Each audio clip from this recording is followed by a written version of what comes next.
Bonjour, c'est Phil qui vous retrouve aujourd'hui sur la chaîne Informatique Simple pour tous pour une nouvelle vidéo qui aura comme sujet bien débuter avec Word, Word qui est le traitement de texte de Microsoft. Et pour ce faire, nous allons utiliser la version 2016 qui est la dernière en date. Alors, qu'est-ce que nous allons faire avec Word pour bien débuter?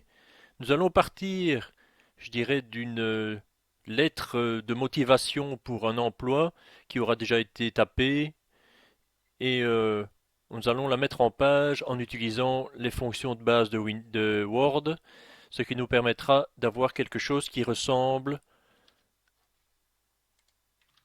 à ceci. Donc nous avons en haut à gauche l'adresse du destinataire, notre adresse ici avec la photo de la personne qui veut obtenir le travail et la lettre de motivation. Je dirais le contenu du texte n'est pas très important. Ce qui est important, c'est comment on l'aura mis en page pour avoir quelque chose de correct que l'on peut envoyer sans se mettre la honte. Donc nous partons du texte comme ceci. Nous allons dans un premier temps faire en sorte que le paragraphe ici que nous sélectionnons, on fait clic droit dessus, paragraphe, et on va jouer sur l'interligne. Donc nous allons au niveau de l'espacement le mettre à 0 et dire qu'on veut une interligne simple pour ne pas avoir trop d'espace entre les lignes. On fait OK et on se rend compte qu'il a fait ce qu'on voulait. On va faire pareil avec le deuxième qui reprend l'adresse de la personne qui envoie. Clic droit, paragraphe, l'interligne à 0 de type simple et nous avons ceci. Seulement, nous voulons avoir l'adresse qui doit se représenter ici à droite. Donc pour ce faire, nous allons venir dans l'onglet Accueil. Nous avons ici les différents alignements de texte et nous allons choisir Aligner à droite. Donc nous avons ceci déjà qui est fait à droite. Nous avons comme but de mettre tout sur une page. Donc déjà on va sélectionner tout le texte et on va le mettre en 12, ce sera déjà un peu plus lisible. On peut évidemment supprimer quelques lignes pour faire en sorte que tout tienne sur la page. On pourra ajuster par la suite pour que ça soit plus joli. En bas de la page, nous voudrons évidemment pouvoir apposer la signature. Donc ça je le rajoute, je le sélectionne et je voudrais pouvoir signer à droite. Donc je fais toujours la même manipulation. Le texte ici est assez moche au niveau de la mise en page. Nous allons euh, l'aligner de manière justifiée, donc on le sélectionne en entier. Et au niveau de l'alignement, on choisit justifier, ce qui va avoir comme résultat que ça va être aligné à gauche et à droite. C'est déjà un peu plus joli. Là, on a un petit peu de place. On peut quand même, ce n'est pas trop demandé de mettre un petit peu d'espace entre les paragraphes. Encore un, voilà. Alors ce qu'on aimerait bien avoir, c'est que pour chacun des paragraphes, on voudrait qu'il démarre un peu en retrait, on va dire de 2 cm. Pour ce faire, nous avons ici la règle qui nous montre comment on peut reculer et aligner. Donc nous allons sélectionner les paragraphes que l'on veut mettre en retrait, c'est tout ceci. Et je vais prendre le petit triangle qui est ici en haut à gauche, cliquer dessus. Donc quand on le met dessus, il met retrait de la première ligne. Donc c'est bien ce qu'on veut faire. On clique et on le tire jusqu'à arriver à 2 cm. Donc là, on arrive à avoir un paragraphe chaque fois qu'il y a un petit retrait qui se présente vraiment de manière très jolie. Autre chose que l'on veut, je voudrais avoir ici le mot objet, je voudrais qu'il soit souligné et en gras.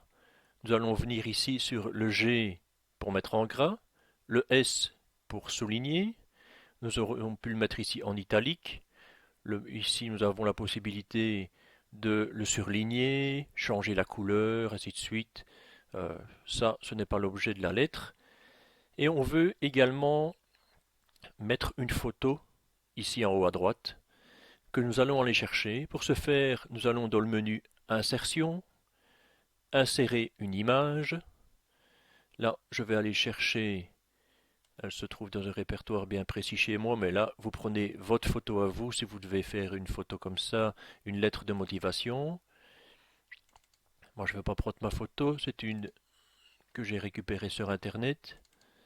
Et nous avons ici la photo de Brad Pitt, que je veux mettre ici en haut à droite. Là, vous voyez qu'elle est vraiment beaucoup trop grande. Donc, pour ce faire, on sélectionne la photo en cliquant une fois dessus. Et on va partir des petites bulles qu'il y a sur les côtés. On clique dessus et on les ramène vers le milieu pour arriver à la taille de la photo qu'on veut. Disons que comme ceci, ça me plaît.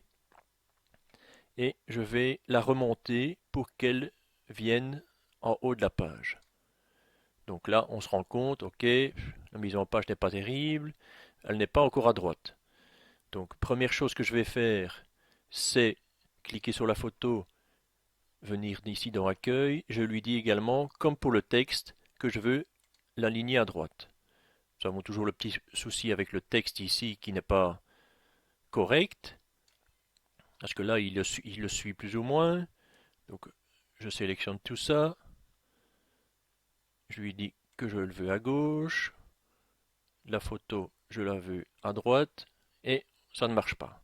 Pour ça, il y a une astuce. C'est que, ici à droite de la photo, nous avons option de la mise en page. On clique dessus. Et nous allons choisir ici de mettre en rapproché. Donc, il a fait ceci. Il a plus ou moins remis le texte à gauche. Ici, le texte qu'il avait fait un peu remonter, on le fait redescendre en dessous. Il n'y a pas de souci. On resélectionne uniquement le texte. Je le mets à gauche. Et voilà, le tour est joué. J'ai ma photo à droite. J'ai mon texte à gauche. Le texte ici avec mon adresse en dessous de la photo. J'ai le texte ici avec le gras le souligné. Les paragraphes qui sont bien, je dirais, avec le retrait, ils sont bien justifiés. Ah, on se rend compte que on a évidemment perdu un peu sur la longueur de la page. Donc on va un petit peu tricher en ramenant ici, voilà, comme ceci, la signature.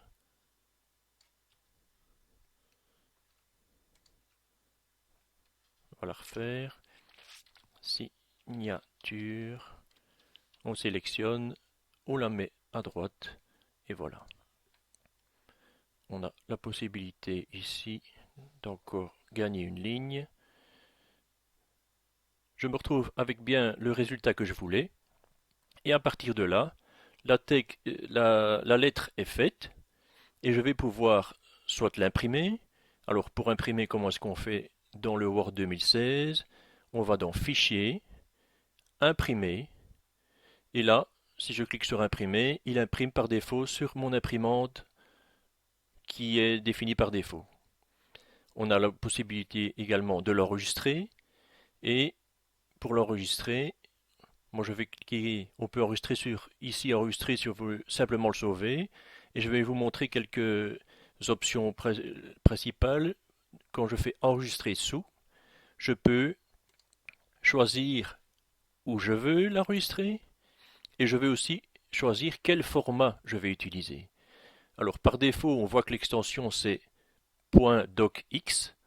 Si vous avez euh, si vous avez vu ma vidéo sur les extensions, vous savez que c'est l'extension de Word à partir de la version 2007. Si vous deviez le transmettre par mail à quelqu'un qui n'aurait pas une version au moins 2007 mais une version antérieure, vous devriez utiliser le format Word 97-2003 où l'extension est .docx, doc et pas le X, pardon. Et là, vous pourriez lui envoyer, il pourrait le lire. Si vous lui envoyez comme ça, il ne saura pas l'ouvrir. Imaginons que vous vouliez l'envoyer au format PDF. vous avez la possibilité ici de choisir PDF. Et là, il n'y a pas de souci, il va le sauver en PDF et vous pouvez après l'envoyer par mail sans problème. Mais moi, dans ce cas-ci, je vais simplement faire enregistrer. Là, le document est enregistré, j'ai bien ma lettre. On a vu, je dirais, comment créer un document, je dirais, de base et utiliser les petites options de mise en page. Ça vous simplifie déjà le travail et vous pouvez faire, je dirais, 80% de tout type de documents dans Word au jour le jour, qui sont principalement des lettres. Nous verrons par la suite dans d'autres vidéos comment on peut aller plus loin, mais pour le moment nous allons nous arrêter là. J'espère que la vidéo vous sera utile, qu'elle vous aura plu. N'hésitez pas à mettre un petit pouce bleu, n'hésitez pas à mettre des commentaires et éventuellement des questions que vous auriez sur Word, que je puisse ou vous répondre ou faire une vidéo pour traiter le sujet qui vous intéresse. N'hésitez pas à vous abonner à ma chaîne pour être au courant de toutes les nouveautés qu'il y aura dans les semaines qui viennent. Et je vous dis à bientôt.